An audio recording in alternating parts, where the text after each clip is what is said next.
So now that we understand how services work, let's review how Android determines your app's priority when it kills off applications. App priority is divided into 4 general buckets: critical, high, medium, and low.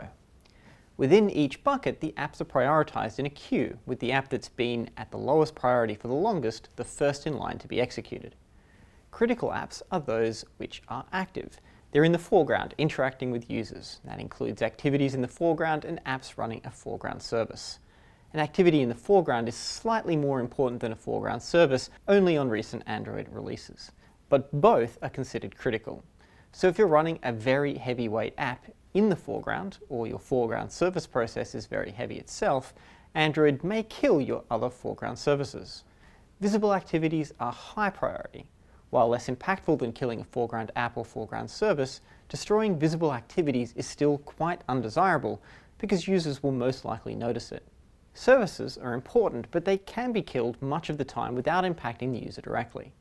That being said, the system tries to keep them alive and will even try to restart sticky services. Apps that are running in the background are either completely empty apps with no active Android component, or apps with a stopped component, but not yet destroyed. They're the red-shirted ensigns of the app priority landing party. Android keeps both of these around as much as possible, killing empty apps first because keeping allocated memory around is cheap, while restarting apps can be relatively expensive. They'll be killed as needed in a last seen, first killed order to support the higher priority apps. I like to think of this as the 3 laws of Android resource management.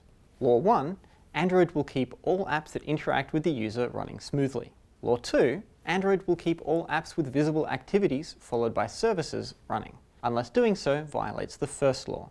And third, Android will keep all apps in the background running, unless this violates the first or second law.